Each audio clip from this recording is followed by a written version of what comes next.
Welcome to formal answer YouTube channel जी। तो आज की वीडियो में मैं आपको बताऊंगा कैसे चैट जीपीटी को आपने यूज़ करके एक यूनिक आर्टिकल जो है वो जनरेट करना है। तो यहाँ पे मैं आपको दो टाइप्स के जो है प्रॉम्प्ट वो जनरेट करके बताऊंगा कि कैसे प्रॉम्प्ट अच्छे से प्रॉम्प्ट लिख के आप इसमें एक यूनिक किस्म का गूगल फ्रेंडली और यूज़र फ्रेंडली जो आर्टिकल है वो कैसे लिख सकते हैं, जो कि प्लेजरिज्म फ्री भी होगा और वो कोई भी जो आपके डिटेक्टर्स हैं AI डिटेक्टर्स उनसे भी डिटेक्ट नहीं होगा। तो चलें स्टार्ट करते हैं। सबसे पहले मैं आपको दिखा देता हूँ कि आपने सबसे पहले अपना टॉपिक डिफाइन कर लेना है। जो भी जिस टॉपिक पे आपने अपना कंटेंट लिखना है, ये टॉपिक्स हैं। तो इनमें से सबसे पहला जो प्रॉम्प्ट है उसमें आप देखें कि आपने सिंपल एक जो है एक प्रॉम्प्ट लिखना है जिसमें आपने चैट जीपीटी को जस्ट इतना बताना है कि कंटेंट राइटर के तौर पे आप एक्ट करो और एक आउटलाइंस दो मुझे टारगेट कीवर्ड्स के ऊपर। अब ये टारगेट कीवर्ड्स के ऊपर यहाँ पे सिर्फ हमें अपने टॉपिक्स की जो है वो आउटलाइंस देगा कि इस चीज़ के ऊपर आप जो है अपना कंटेंट लिख सकते हैं। ठीक है, अब ये तकरीबन 10 से 15 आउटलाइंस जनरेट करके दे देता है। इस एक आउटलाइन को आप अपने कंटेंट के ज़रिए लिख सकते हैं, कुछ आप स्किप कर सकते हैं ताकि आपको अगर सारा कॉपी पेस्ट लग रहा हो तो। उसके बाद आपने क्या करना है कि आपने दूसरी लाइन जो अपनी है वो यहाँ से उठानी है और यहाँ पे पेस्ट करनी है और चैट जीपीटी को कहना है कि अब ये जो आपने आउटलाइंस दी हैं आप इसको एक्सप्लेन करो और अकॉर्डिंग टू आपने गूगल EET पॉलिसी जो है उसको फॉलो करना है और यूज़र फ्रेंडली आपने जो कंटेंट है वो लिखना है। अब इसमें आप देख सकते हैं कि जो ऊपर आउटलाइंस उसने जनरेट की हैं, जैसे ये इंट्रोडक्शन में डेफिनेशन है और कॉमन काजेज है। ठीक है, अब यहाँ पे उसने उसी चीज़ को जो है वो डिफाइन किया होगा और वही रिप्रेजेंट बताया होगा। यहाँ पे आप इंट्रो देख सकते हैं, उसके बाद अंडरस्टैंडिंग ऑयली स्किन है, यहाँ पे उसने आगे डेली स्किन केयर रूटीन बता दिया। ये तकरीबन सारी वही चीज़ें हैं जो कि ऊपर उसने एक्सप्लेन की हुई होंगी। ठीक है, ये आप देख सकते हैं, ये सारा वही टॉपिक होगा जो उसने ऊपर दे दिया और उसी चीज़ को वो आर्टिकल जनरेट करके दे देगा।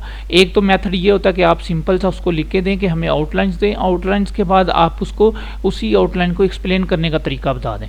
दूसरा प्रॉम्प्ट हमारे पास ये होता है कि ये जो आप एक यूनिक प्रॉम्प्ट जनरेट कर सकते हो, इसको अगर मैं कॉपी करूं और आपको पहले इस प्रॉम्प्ट का बेसिक समझा दूं कि इसके अंदर आपने इसको प्रॉम्प्ट के अंदर हर चीज़ में डिफाइन करना है कि फर्स्ट ऑफ ऑल आपका जो टारगेट कीवर्ड्स है आपने उसके ऊपर जो कंटेंट लिखना है और उसके बाद आपने जो चीज़ कंसीडर करनी है कंटेंट लिखते हुए वो क्या करनी है कि सबसे पहले आउटलाइंस कुछ जनरेट करनी है, फिर उस आउटलाइन को एक्सप्लेन करना है और ये प्लेजरिज्म फ्री होना चाहिए। ठीक है, और अनडिटेक्टेबल होना चाहिए बाय द AI टूल्स और डिटेक्टर्स। ठीक है, और ये यूज़र फ्रेंडली हो, ह्यूमन रिटर्न जो लैंग्वेज है ईजी टू रीड हो ह्यूमन के लिए। ठीक है, ये आपने उसको एज ए प्रायोरिटी चीज़ देनी है ताकि वो उसके अकॉर्डिंग लिखे।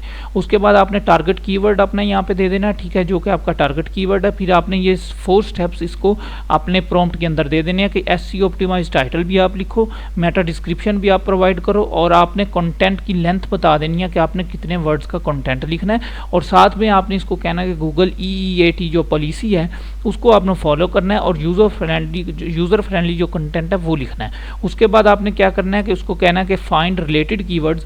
अब यही जो हमारा कीवर्ड होगा इसके ऊपर रिलेटेड कीवर्ड्स भी आप फाइंड करो और उसके ऊपर भी हमें 200 वर्ड्स का जो है आर्टिकल लिख के दो। तो यहाँ से हम इसको फिर ये कमांड देते हैं। उसके बाद देखते हैं कि अब इस वाले कंटेंट में और उसमें कितना डिफरेंस होता है। तो आप यहाँ पे देखें कि जब उसने कंटेंट लिखना स्टार्ट करना है तो वो टाइटल जनरेट करेगा, फिर मेटा डिस्क्रिप्शन जनरेट करेगा, फिर उसके अकॉर्डिंग अपना जो हमारा बेसिक सारा कंटेंट होता है वो हमें प्रोवाइड करेगा। तो यहाँ पे उसने लिखना शुरू कर दिया और यहाँ पे आप देखिए कि पहले उसने टाइटल जनरेट किया है, फिर SEO मेटा डिस्क्रिप्शन बताई है और आगे हमने क्योंकि हमने इन्फॉर्मेशनल कंटेंट है, आपने अपनी कंटेंट का जो आपका नीचे होती है उसके अकॉर्डिंग आपने लिखना है कि आपको इन्फॉर्मेशनल चाहिए, आपको रिव्यूज बेस्ड चाहिए, आपको सर्विसेज बेस्ड चाहिए, जो भी आपको चाहिए। यहाँ पे अब आगे उसने सारा जो है वो जनरेट करना स्टार्ट कर दिया। यहाँ पे आप सारा देख सकते हैं। ठीक है, और एंड पे वो आपको यहाँ से बताएगा भी कि ये यूज़र फ्रेंडली है और SEO फ्रेंडली है और वो भी आप इसमें चीज़ ऐड कर सकते हो कि यहाँ पे SEO ऑप्टिमाइज जैसे ये है, यहाँ पे भी आप SEO ऑप्टिमाइज लिख सकते हैं उसको। तो ये इस वीडियो का मकसद है, ये 2 प्रॉम्प्ट हैं जिनको आप यूज़ करके आप अपना कंटेंट जो है उसको और भी ज़्यादा इंप्रूव कर सकते हैं और चैट जीपीटी से एक फ्रेंडली और यूनिक जो कि प्लेजरिज्म फ्री होगा और डिटेक्टर से भी उसका कोई इतना लिंक नहीं होता, ये टोटली चैट जीपीटी का अपना जनरेट किया होता है।